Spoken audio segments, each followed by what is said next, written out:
हरे कृष्णा। तो यहाँ जितने भी उपस्थित वैष्णवगण हैं, जितने भी माताएं प्रभु जी हैं, उन सबसे आशीर्वाद की कामना करता हूँ ताकि इस श्रीमद् भागवतम ऐसे महान ग्रंथ पर हम कुछ चर्चा कर सकें।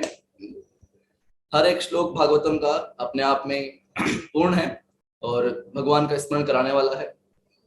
तो आज हम इस श्रीमद् भागवतम के तीसरे स्कंद के 14वें अध्याय के छठे श्लोक पर चर्चा कर रहे हैं, जहां पर ध्रुव महाराज के बारे में बताया गया है।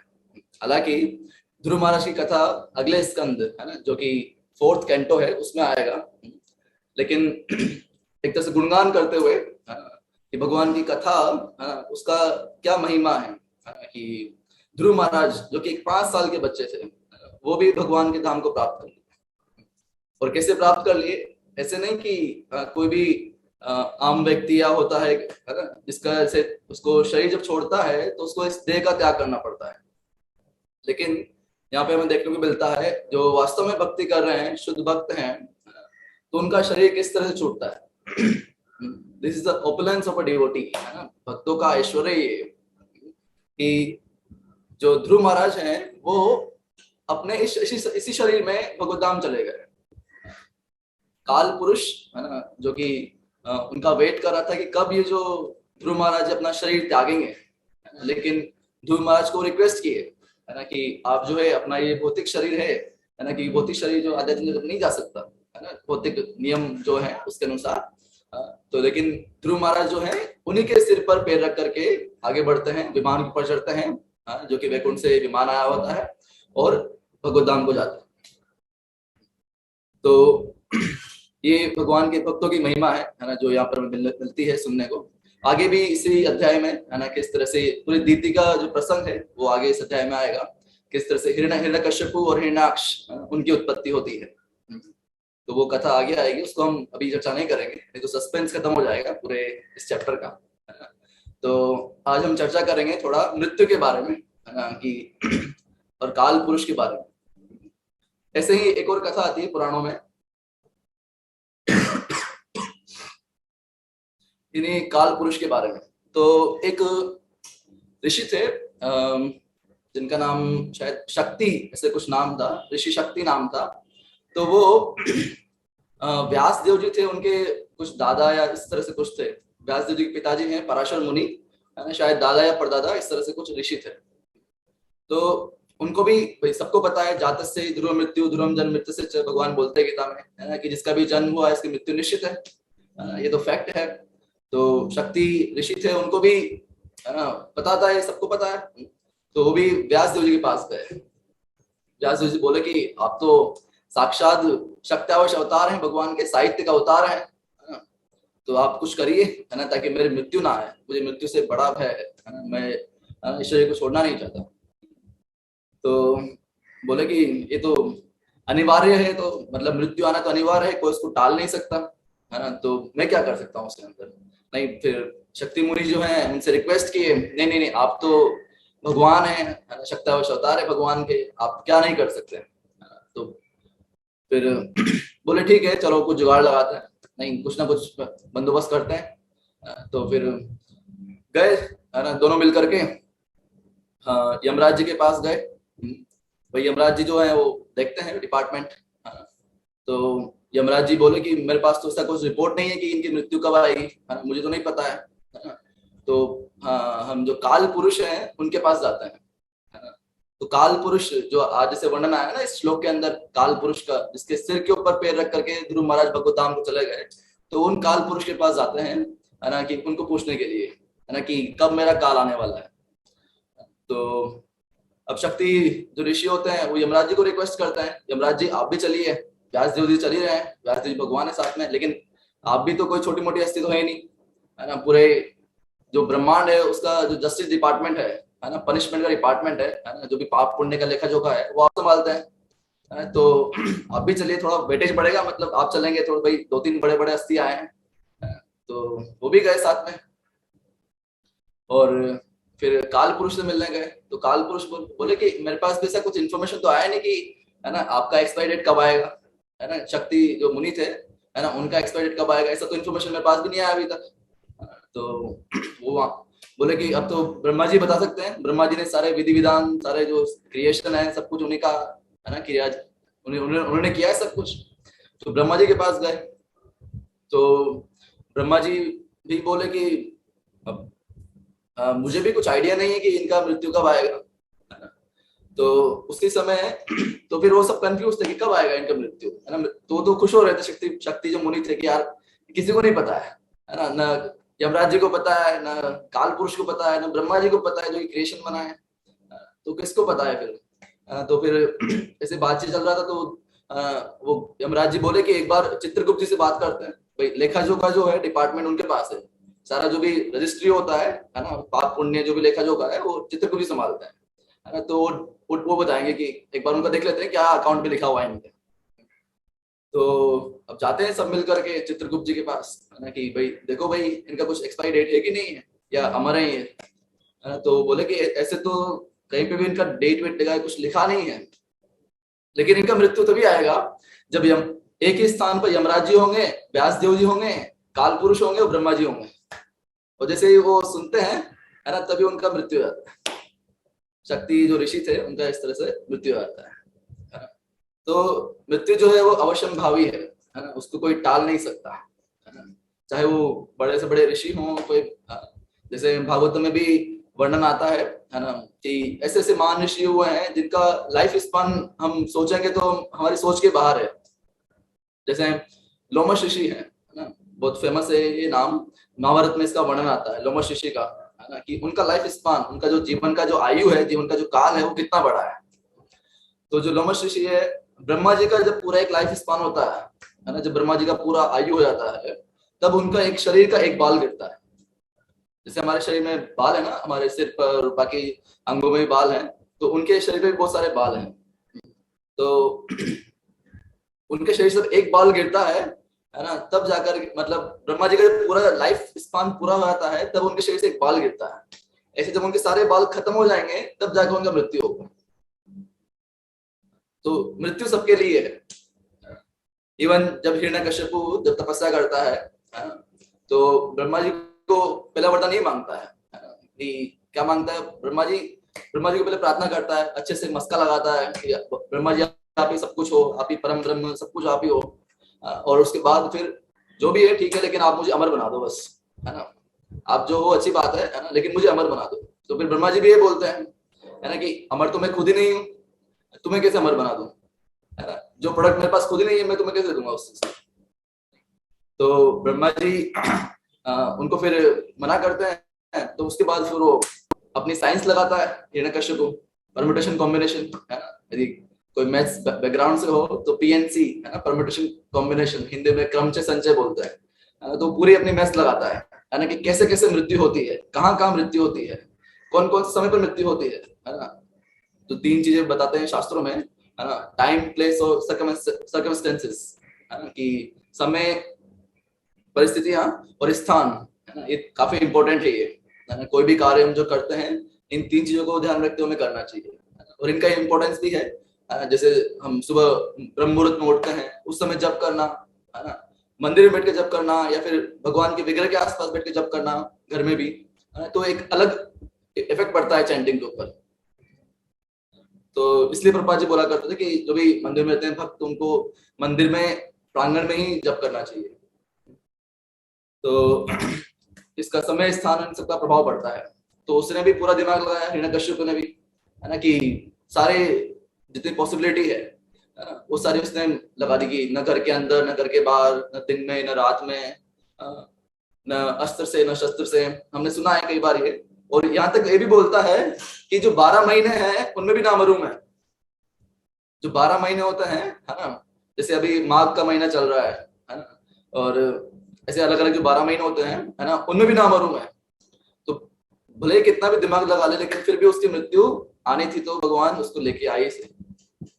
हालांकि जब भगवान आए थे तो जो अधिक मास होता है, पुरुषोत्तम मास, उस मंथ में आए थे भगवान, जो कि 12 महीनों में नहीं आता है। तो भगवान से ज्यादा चालाक कौन हो सकता है। तो भगवान को, या भगवान के जो से प्रतिनिधि हैं, जैसे यमराज है, या फिर जो भी मृत्यु के इस तरह से डिपार्टमेंट संभालते हैं, उनको धोखा नहीं दिया सकता। तो फिर क्या किया सकता है। तो हमें वो कला सीखनी है जिसके द्वारा मृत्यु को जीत सके।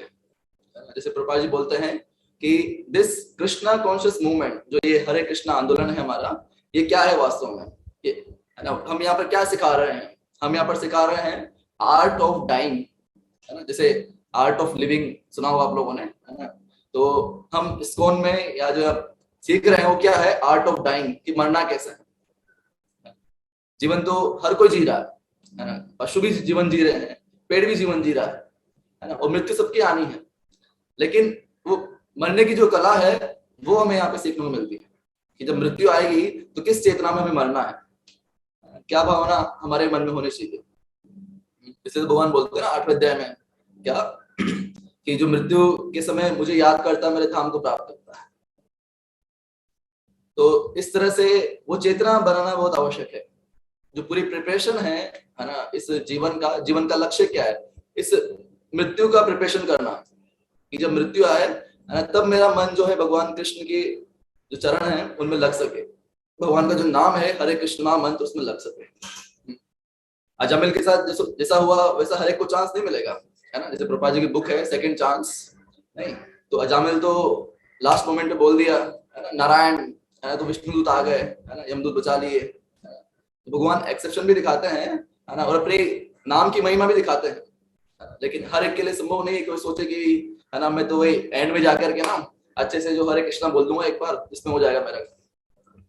तो इतना आसान नहीं है, है ना। कोई बच्चा सोचे कि, है ना, मैं एग्जाम में, है ना, बिल्कुल लास्ट के जो एक दिन होगा उसमें पढ़ लूंगा पूरा अच्छे से, है ना, जैसे करते हैं, है ना, इंजीनियरिंग में जो बच्चे होते हैं, है ना, तो लास्ट की जो रात होती है एक दिन पहले उस दिन पढ़ते हैं, है ना, जितने भी इंपॉर्टेंट क्वेश्चन होंगे, इधर के क्वेश्चन होंगे, सारी बुक्स को जो एक तरह से पढ़ के चाट मारेंगे पूरा, है ना, और जो भी आएगा फिर लिख करके आ जाएंगे। तो वैसा करके पास नहीं होंगे हम, वैसा करके हम भगवान को याद नहीं कर पाएंगे उससे। इवन शास्त्र में ये बोला गया है कि यदि कोई पूरे जीवन भर भगवान के नाम का जप करता है, भक्ति करता है, हरे कृष्ण नाम जप करता है, सेवा करता है भगवान की, यदि somehow or other, है ना, किसी न किसी कारण भगवान का नाम नहीं ले पाया हो, है ना, भाई ये भी तो गारंटी थोड़ी है ना, कि हम भक्ति कर रहे हैं तो हम नाम ले लेंगे, कोई गारंटी थोड़ी है ना, कब मृत्यु आएगी किसी को थोड़ी पता है। तो भगवान यहाँ तक बोलता है, यदि वो याद मेरा नाम नहीं ले पाया तो मैं उसको याद दिलाता हूँ मेरे नाम को, भगवान अपने धाम को बुलाते हैं फिर। तो ये भगवान के भक्ति की महिमा है, जैसे कि आज के श्लोक में हमें देखने को मिलती है ना, किस तरह से जो ध्रुव महाराज है ना, उनकी भक्ति का प्रभाव। चैतन्य महाप्रभु, अभी गौर पूर्णिमा आने वाला है अगले महीने, अभी इस सोमवार को भी है नित्यानंद त्रयोदशी। तो चैतन्य महाप्रभु ये दो जो एक तरह से जो घटनाएं हैं या जो लीलाएं हैं, एक तो ध्रुव महाराज की लीला और प्रहलाद महाराज की लीला, इनको लाखों बार सुनते थे जब भी वो गदाधर पंडित के पास जाया करते थे, है ना। तो ये दो ही पास टाइम, एक तो ध्रुव महाराज की कथा और दूसरी प्रहलाद महाराज की कथा, कितनी बार उन्होंने सुनी, इतनी उनको मतलब प्रिय थी ये दोनों कथाएं। क्यों? क्योंकि इनसे हमें पता लगता है कि भक्ति कोई भी कर सकता है, केवल 5 साल का बच्चा इतना उसका दृढ़ निश्चय है ना, जैसे ध्रुव महाराज का, कि 6 महीने में भगवान उनके सामने प्रकट हो गए। कुछ भी जीवन में हो गया उनके, लेकिन फिर भी वो हटे नहीं। जैसे ध्रुव महाराज, प्रहलाद महाराज, इतना सारी प्रताड़ना हुई, इतनी सारी समस्या आई, लेकिन फिर भी एक क्षण के लिए भी भगवान को भूले नहीं। भगवान को प्रार्थना नहीं की उन्होंने, भगवान को कुछ प्रार्थना नहीं की उन्होंने कि भगवान मैं आपकी भक्ति कर रहा हूँ, आप कुछ थोड़ा मुझे रक्षा करो। वो केवल भगवान को याद कर रहे थे। He is not asking for any protection, O lord please protect me, ऐसी कुछ प्रार्थना नहीं की। भगवान ऑटोमेटिकली सारे कर दिए उनके लिए, सारे एलिमेंट कर दी, है ना, किसी भी तरीके से उनकी मृत्यु नहीं हुई। तो ये भक्त की ये भावना रहती है ना, कि भक्त चाहे कुछ भी हो जाए किसी परिस्थिति में, है ना, वो भक्ति को नहीं छोड़ता है, क्योंकि वो जानता है इसके अलावा और कुछ भी नहीं है जीवन का सार। पूरे जीवन का सार यही है कि हम किस तरह से भगवान की भक्ति करें और अपने मन को कृष्ण की सेवा में लगाएं। जैसे आज भी काफी विशेष दिन है, आज श्रीपाद रामानुजाचार्य का तिरुभाव दिवस है, जो कि श्री संप्रदाय है, जिसमें जिसके आचार्य हैं एक तरह से, है ना, काफी महान आचार्य, उनके जीवन से भी हमें काफी कुछ सीखने को मिलता है ना। थोड़ी बहुत उनकी उनकी भी चर्चा करेंगे, है ना, किस तरह से उन्होंने हमें जो वैष्णव संप्रदाय है, श्री वैष्णव संप्रदाय, उसको पूरा फैलाया उन्होंने, और जो मायावाद सिद्धांत था, अद्वैत सिद्धांत था, उसका खंडन किया। तो एक तरह से देखा जाए तो जब भगवान गीता बोले, थोड़ी स्टार्टिंग से स्टार्ट करते हैं, ये सारे संप्रदाय आते कैसे।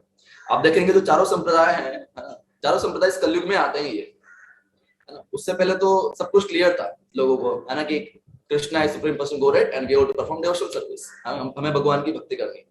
लेकिन जैसे ही कलयुग आरंभ होता है ना, जो ब्राह्मण है वो शोषण करना आरंभ करते हैं कि हम ब्राह्मण हैं, जो कास्ट सिस्टम जो है वहां से स्टार्ट होता है, ब्राह्मणों का पतन स्टार्ट होता है।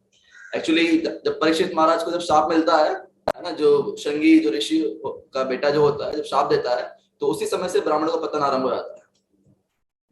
और फिर एक जो भी अलग अलग तरीके से उन्होंने जितने भी वेद पुराण हैं उनको बदलना स्टार्ट कर दिया अपने फायदे के लिए, है ना, ताकि इंद्रिय तृप्ति कर सके वो। और जो मांस खाना, है ना, ये सब कार्य स्टार्ट हो गए थे। बलि देना, बलि क्यों दी जाती थी?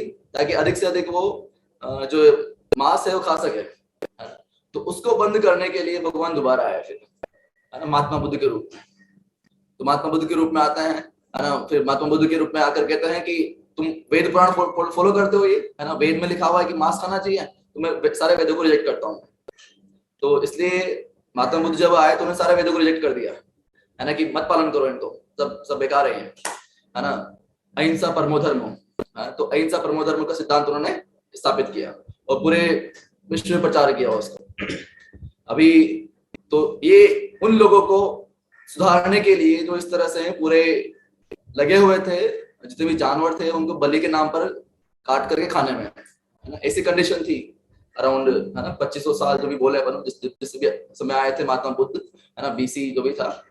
उसके बाद फिर जो है अलग अलग वैष्णव आचार्य आए, अलग अलग आचार्य आए दोबारा शास्त्रों को स्थापित करने के लिए। तो महात्मा बुद्ध ने क्या बोला? सब शून्य है ना, कोई भगवान भगवान नहीं है ना, सब शून्य है, हम उसमें लीन हो जाएंगे। तो ऐसी उनकी फिलोसॉफी आरंभ होती है महात्मा बुद्ध की। उसके बाद जो है शंकराचार्य आते हैं, भगवान शंकराचार्य, भगवान शिव ही शंकराचार्य के ऊपर प्रकट होते हैं। वो दोबारा शास्त्रों को स्थापित करते हैं और पूरे जितना भी महात्मा बुद्ध का जितना भी टीचिंग्स था उन सबको भारत के बाहर, भारत की जो बाउंड्री के बाहर आउट कर देते हैं। तो अभी जब भी देखते हैं हम आजकल जो जितने भी बौद्ध के जो धर्म है, मतलब बौद्ध धर्म है इंडिया के बाहर है मोस्टली। हालांकि बौद्ध गया इंडिया में है ना, गया वो इंडिया में है, लेकिन जो उसका प्रोपोगेशन है, ज्यादा फॉलोअर बाहर है, चाइना में या फिर दूसरी कंट्रीज है ना, उन सब में ज्यादा है। तो ये किया था शंकराचार्य ने। शंकराचार्य आए थे तो उन्होंने क्या कहा कि भगवान निराकार है, शून्य नहीं है, वो निराकार है ना, उन पे ध्यान करना चाहिए हमें, है ना। तो इस तरह से उन्होंने अद्वैत सिद्धांत का प्रतिपादन किया, मतलब उसको बढ़ाया उन्होंने और पूरे इंडिया के अंदर उसका पूरा प्रचार किया। दोबारा शास्त्रों को स्थापित किया। महात्मा बुद्ध ने क्या किया? शास्त्रों को ही नकार दिया था। तो शास्त्रों को, क्योंकि भगवान को केवल वेदों से जाना सकता है ना, शास्त्र जाना सकता है, तो इसे शास्त्रों को स्थापित करने के लिए शंकराचार्य जी आते हैं और फिर ये निराकार फिलोसॉफी को उसको देते हैं। क्योंकि उस समय जो लोग थे, डायरेक्ट भक्ति समझना उनके लिए आसान नहीं था, क्योंकि पहले शून्य को समझ रहे थे वो, तो उसको थोड़ा सा मोड़ करके उन्होंने निराकार कर दिया बस। उसके बाद फिर ये चार वैष्णव आचार्य हैं, रामानुजाचार्य जो कि शिव संप्रदाय में, मध्वाचार्य और विष्णु स्वामी, जो कि कुमार संप्रदाय में, सॉरी रुद्र संप्रदाय में, और कुमार संप्रदाय में जो निम्बार्काचार्य, ये सारे आचार्य प्रकट होते हैं। और धीरे धीरे ये पूरे जो वैष्णव सिद्धांत है ये, कि कृष्णा सुप्रीम पर्सन गॉड, भगवान नारायण या भगवान श्री विष्णु की भक्ति करनी चाहिए, हरि भक्ति करनी चाहिए, उसको स्थापित करते हैं। तो श्री रामानुजाचार्य प्रकट होते हैं 1017 में, जैसे अभी 2022 चल रहा है, तो 1017 में प्रकट हुए थे वो रामानुजाचार्य। एक जगह है साउथ इंडिया में, आपने शायद कोई गया हो, है ना, क्या नाम है उसका? श्री पेरुम्बदुरम ऐसा कुछ नाम है उसका, साउथ इंडियन नाम मुझे एग्जैक्टली याद नहीं है, कुछ पेरुम्बदुरम ऐसा कुछ नाम है। तो वहां पे प्रकट होते हैं वो, और उनके जो पिताजी थे उनका नाम था केशव आचार्य, और माता जो उनकी थी उनका नाम था कांतिमती। तो दोनों ही महान भक्त थे भगवान के, है ना, और डिवोटी थे। तो उन्होंने तपस्या भी की थी भगवान को प्राप्त करने के लिए, मतलब भगवान के कुछ अंश को प्राप्त करने की, जो कि इस तरह से भक्ति का प्रचार कर सके। तो फिर उनको जो है रामानुजाचार्य आते हैं, रामानुजाचार्य, है ना। तो कुछ जगह शास्त्रों में बताया गया है कि अलग अलग आचार्य जब टीका करते हैं कि रामानुजाचार्य जो थे राम अनुज, राम के अनुज मतलब लक्ष्मण, है ना, उनके अवतार हैं वो, लक्ष्मण जी के अवतार हैं वो, जो कि श्री जो वैष्णव संप्रदाय है उसका प्रचार करने के लिए प्रकट हुए। तो इस तरह से उनका जन्म होता है। काफी सारी लीलाएं हैं उनकी, लेकिन एक दो लीलाएं जो कि प्रभुपाद जी बोला करते थे, उनको हम थोड़ा चर्चा करेंगे। तो ऐसे तो उनके जीवन में काफी उतार चढ़ाव हुए। उनके जो खुद के गुरु थे वो उनको मारने का प्रयास करते हैं, क्योंकि जब वो प्रकट हुए थे उस समय जो सिद्धांत जो चल रहा था वो था अद्वैत सिद्धांत। अद्वैत सिद्धांत मतलब कि भगवान निराकार है, भगवान का कोई आकार नहीं है ना, भगवान का कोई गुण नहीं है ना, निर्गुण निराकार, इस तरह से बातें चल रही थी। तो उस समय जो ढूंढ रहे थे किसी को कि जिनको गुरु स्वीकार कर सके, क्योंकि उन्होंने शास्त्र पढ़े थे, इतना तो पता था कि बिना गुरु के भक्ति नहीं कर सकते, तो गुरु की तलाश में थे वो। तो उन्होंने देखा कि उनके निकट में ही एक आचार्य थे जिनका नाम था यादव आचार्य, या कुछ जगह वर्णन आता है यादव प्रकाश, तो उनके पास जाते हैं। हालांकि वो बाहर से तो दिखाते हैं कि कुछ बहुत अच्छा एक्सप्लेनेशन कर रहे हैं, लेकिन उनका जो सिद्धांत था अंदर से वो क्या था, पूर्ण रूप से अद्वैत सिद्धांत था, और मायावाद सिद्धांत की तरह ही उनका सिद्धांत था। अद्वैत और मायावाद में अंतर है। मायावाद मतलब है ना, जो कि जो शंकराचार्य थे उन्होंने तो अद्वैत सिद्धांत दिया था कि भगवान निराकार है ना, लेकिन मायावादी क्या कहते हैं कि भगवान जो है वो भी माया के अंदर आ जाते हैं। तो वो मायावादी मतलब एक तरह से थोड़ा सा और बिगड़े हुए रूप है अद्वैत सिद्धांत का। तो जो यादव प्रकाश थे वो कुछ इस तरह के मायावादी टाइप थे वो। तो वो कुछ ना कुछ बताते थे शास्त्रों के ऊपर, और उनकी अपने हिसाब से जो टिप्पणी है उसको दिया करते थे। तो इनको, ये तो भक्त थे रमणाचार्य, इनको काफी गुस्सा आता था, काफी क्रोध आता था कि कैसे बोल रहे हैं। तो एक बार जो रमणाचार्य थे वो अपने जो गुरु थे उनके पैर दबा रहे थे, पैरों की मसाज कर रहे थे। तो उस समय वो एक कोई श्लोक था, शायद अत्रि उपनिषद या किसी उपनिषद का श्लोक था, उसका वर्णन कर रहे थे वो कि कुछ कपि एक शब्द आता है उसके अंदर, है ना, कि भगवान का जो मुख है ना, भगवान की जो मुख है वो किस तरह का है वो, या आंखों का वर्णन आता है, मुख का या आंखों किसी का एक का वर्णन आता है ना। तो उसका वर्णन कर रहे थे कि भगवान का मुख किस तरह का है। तो उसमें कपि शब्द आता है, तो वो क्या उसका डिस्क्रिप्शन निकालते हैं, कपि का जो वर्णन करते हुए पीछे भी एक दो शब्द रहते हैं। तो कहते हैं कि भगवान का जो मुख है, जो बंदर का जो पिछला भाग है ना, उसके समान लाल है वो। तो इस तरह से वो वर्णन करते हैं भगवान का, जो यादव प्रकाश है। तो रामानुजाचार्य है जो कि भगवान के भक्त हैं, उनको बहुत दुख लगता है। अभी करे तो करे क्या, गुरुजी है ना, तो उनको पैर दबा रहे थे, काफी उनको क्रोध आ रहा था, है ना, काफी दुख लग रहा था उनको। तो उनकी आंखों से आंसू निकल जाते हैं, और आंसू जो गुरुजी के पैर होते हैं उस पर गिरते हैं। तो गुरुजी को पता लग जाता है, जो यादव प्रकाश जी थे, है ना, उनको, है ना, कि ये तो रो रहा है। पूछते हैं कि तुम रो क्यों रो, और तुम्हारे जो आंसू हैं वो गर्म है, मतलब तुम दुख में हो या फिर क्रोध में हो, है ना, तो ऐसा क्यों है, क्या तुम्हारे पास कुछ बेहतर एक्सप्लेनेशन है क्या, कुछ अच्छा और जानते हो क्या इस बारे में जो मैंने बताया उससे, है? तो फिर वो कहते हैं, जो रमणाचार्य हैं वो कहते हैं कि जो आपने बताया वो आप बिल्कुल ही थर्ड क्लास है, वो बिल्कुल ही गलत एक्सप्लेनेशन है वो भगवान के बारे में, भगवान के मुख के बारे में। कपि, जो कपि जो शब्द है इसका भी कई सारे अर्थ हो सकते हैं। आप जो निकाल हो सबसे घटिया अर्थ निकाला आपने। क मतलब होता है पानी, है ना, और पी मतलब पीबती, है ना, जो पानी को पीता है, जैसे कमल है ना, तो कमल पानी में उगता है, पानी पी करके बड़ा होता है, राइट, पानी पीता है वो। या फिर सूर्य, सूर्य पानी खींचता है, हम बाहर जाते हैं, या फिर कहीं पे भी इवोपोरेशन होता है तो पानी खींचता है सूर्य। तो भगवान के जो आंखें हैं या भगवान का जो मुख है वो कमल के समान है वो, या फिर भगवान का जो मुख है वो सूर्य के समान प्रकाशित है वो, ये उसकी सही एक्सप्लेनेशन है। तो जैसे यादव प्रकाश जी पता लगता है कि ये तो ऐसे मुझे ही आर्गुमेंट कर रहा है मेरे साथ में, है ना, ऐसे कई बार होता है, और वो बहुत सारी चीजें होती हैं। तो उनको डर लगने लग जाता है कि ये तो मुझे ही मुझे ही चैलेंज कर रहा है। तो क्या अपने सारे बाकी शिष्य को उनको मिला करके वो क्या करते हैं, एक प्लान बनाते हैं रामानुजाचार्य को मारने का, कि रामानुजाचार्य जो है उनको मार देंगे हम। नहीं तो ये क्या करेगा, अपने आप में एक अपना एक दूसरा पंथ खोल लेगा ये, कि इसके फॉलोअर बढ़ रहे थे धीरे धीरे, क्योंकि जो भी बताते थे रामानुजाचार्य लोग समझ पा रहे थे, और भक्ति को जो ये भगवान का जो बारे में एक्सप्लेनेशन है उसको समझ पा रहे थे, तो उनके फॉलोअर बढ़ रहे थे धीरे धीरे। तो उन्होंने क्या प्लान किया कि हम सब क्या करते हैं, गंगा में जाते हैं, गंगा स्नान करने जाएंगे इलाहाबाद, है ना, प्रयागराज, है ना, या फिर काशी, उस तरह से वहां पे जाएंगे, हम काशी में जाएंगे, और वहां पर जाकर के इनको गंगा में बहा देंगे। उनके गुरु ये प्लान करते हैं, तो सबको लेके जाते हैं, है ना, तो वही बोल देते हैं कि गुरु जी जा रहे हैं तो हम भी जाएंगे ही फिर।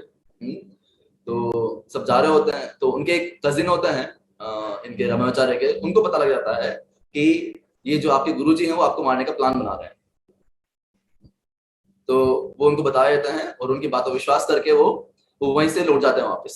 कांचीपुरम में रहते थे वो, और काशी जाते हैं। कांचीपुरम साउथ इंडिया में है, और काशी जो है अपना नॉर्थ इंडिया में आता है, तो नॉर्थ इंडिया में पहुंच गए थे लगभग, तो वापस वो लौटना स्टार्ट कर देते हैं। अभी उनको रास्ता पता नहीं है कांचीपुरम जाने का, कैसे जाना है, क्योंकि ग्रुप में तो साथ में आ गए थे। तो चलते रहते हैं। तो जंगल में उनको एक एक दंपत्ति मिलते हैं, है ना, जो कि हंटर होते हैं, मतलब शिकारी होते हैं। तो उनसे विनती करते हैं कि आप जो है मुझे कांचीपुरम का रास्ता बताइए, कि कांचीपुरम में किस तरह से आ सकता हूँ।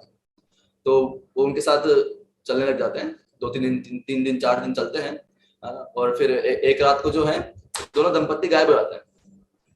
तो वो परेशान हो जाते हैं कि अब मैं कैसे जाऊंगा, 3-4 दिन हो गए, अभी 4 दिन ही हुई है, और आते टाइम तो मुझे 30 दिन लगा था, 2 महीने लग गए थे आते आते। तो मुझे क्योंकि पैदल पैदल उस समय तो ट्रेन था नहीं, फ्लाइट था नहीं, तो पैदल पैदल जाते थे। तो जब आसपास देखे कि एक ब्राह्मण जा रहा था कहीं से, उनसे पूछा कि कांचीपुरम किस तरफ जाना होगा मुझे, तो बोले कि कांचीपुरम, आप तो कांचीपुरम में खड़े हो। तो फिर वो समझ जाते हैं कि भगवान ही, हाँ, या भगवान और उनकी जो धर्म पत्नी लक्ष्मी जी खुद आई थी, है ना, मुझे पूरा जो ट्रेवलिंग है उसको कराने के लिए। जब मुझे 2 महीने लगे जाते वक्त, वो मैंने 4 दिन में पूरा कर लिया आते वक्त। तो इस तरह से भगवान उनकी रक्षा करते हैं। और फिर बाद में भी, हाँ, जब वो संन्यास लेते हैं बाद में, हाँ, तो उसके बाद जो रंगनाथ मंदिर है ना, श्रीरंगम में, वहाँ के वो एक तरह से पुजारी बनते हैं, वहाँ के हेड बनते हैं वो। तो वहाँ का जो लोकल राजा होता है उस एरिया का, वो चाहता था कि ये सब जो है भगवान शिव की उपासना करें। आज भी जाएंगे तो कांचीपुरम में दो चीजें हैं, शिव कांची और विष्णु कांची। यदि आप में से कोई गया होगा तो आपने देखा होगा। तो पहले वहां पे काफी लड़ाई होती थी वहां पे, शिव कांची और विष्णु कांची के जो भक्त होते, शिव जी के भक्त और विष्णु जी के भक्त, दोनों काफी लड़ते थे वहां पे, है ना, कि हमारे जो भगवान है वो सुप्रीम है, हमारे भगवान सुप्रीम है। उस समय की लड़ाई ऐसी होती थी।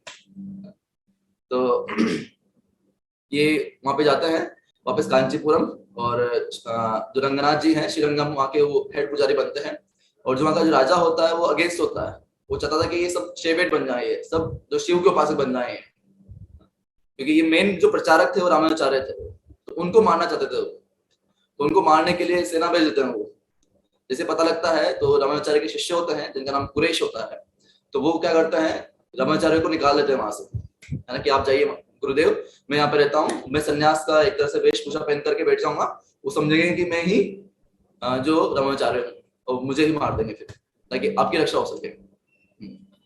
तो इस तरह से वो जो उनकी जो गुरु के लिए सेक्रीफाइस करते हैं, तो जब आते हैं वो सैनिक को देखते हैं कि ये सन्यासी है, तो उनकी आंखें निकाल देते हैं वो, गर्म लोहे की जो सलाखें होती हैं उनसे करके आंखें निकाल देते हैं कुरेश। तो अपने गुरु के लिए त्याग करते हैं रामानुजाचार्य के लिए।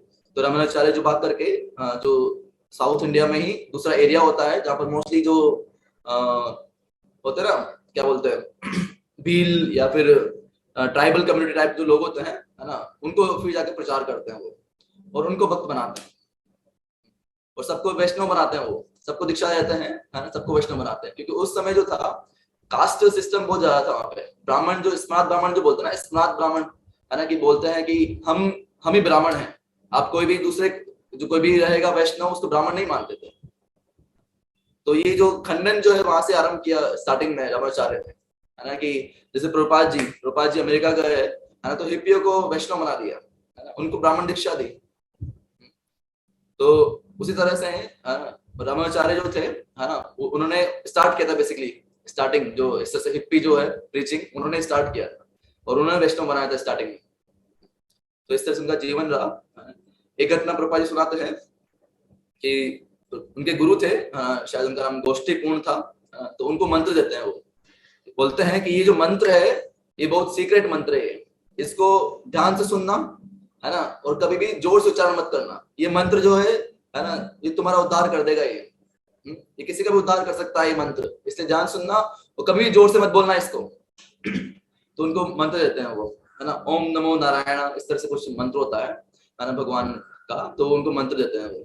तो वो जाते हैं, तुरंत बाहर जाते हैं, और जो बड़ी सी दीवार होती है ना, कोई ऊंचा जो होता है ना, टीला होता है, कुछ होता है ना, उसके ऊपर खड़े होकर के जोर जोर चिल्लाते हैं, ओम नमो नारायण, ओम नमो नारायण, ओम नमो नारायण।